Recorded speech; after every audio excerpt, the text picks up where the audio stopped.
મહેસાણા જિલ્લામાં સ્થાનિક સ્વરાજ્યની ચૂંટણીમાં આમ આદમી પાર્ટીના મહિલા ઉમેદવાર ગાયત્રીબા ઝાલાની લોકપ્રિયતા વધી રહી છે।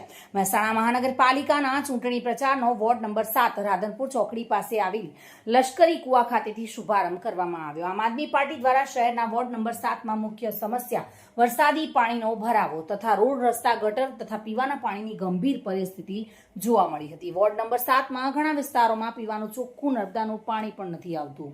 શિક્ષણના લેવલે 0% જેવી પરિસ્થિતિ છે। 100 બાળકોમાંથી માત્ર 10 બાળકો જ શિક્ષણ લઈ રહ્યા છે। મહિલાઓને શૌચાલયની સુવિધાથી વંચિત હોવાથી બહાર ખુલ્લામાં તાડપત્રીની આડમાં સ્નાન કરવા અને શૌચાલય જવાની ફરજ પડે છે।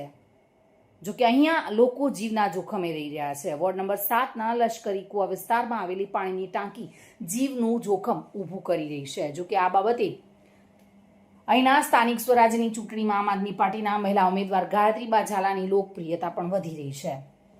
જોઈ રહ્યા છે કે ગંદકીના બી ઢગ છે ના મહાનગરપાલિકાએ કોઈ કામ 5 વર્ષની છેલ્લા 5 વર્ષમાં અહીંયા ભાજપ સરકારનું શાસન હતું।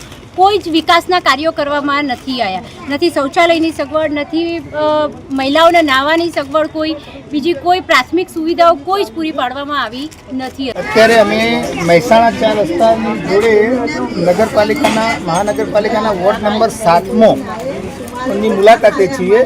અત્યારે આપ સૌ જોઈ રહ્યા છો, અહીંયા આ વિસ્તાર છેલ્લા 30 વર્ષથી ગુજરાતની અંદર ભારતીય જનતા પાર્ટીની સરકાર હોવા છતાંય એ મોટા મોટા બાંગા ફૂંકે છે કે ભાઈ અમે વિકાસ કરી દીધો છે।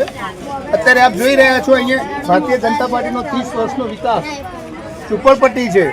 અહીંયા શૌચાલયની સગવડ નથી। મહાનગરપાલિકા પહેલાં પ્રથમ નગરપાલિકા હતી તો પણ એમને અહીંયા સગવડ આપી નથી। શૌચાલય નથી। અહીંયા જે ઓવરહેડ ટાંકી છે જે દેખાય છે આપને, ત્યાં એમનો લીકેજનો પ્રોબ્લેમ છે।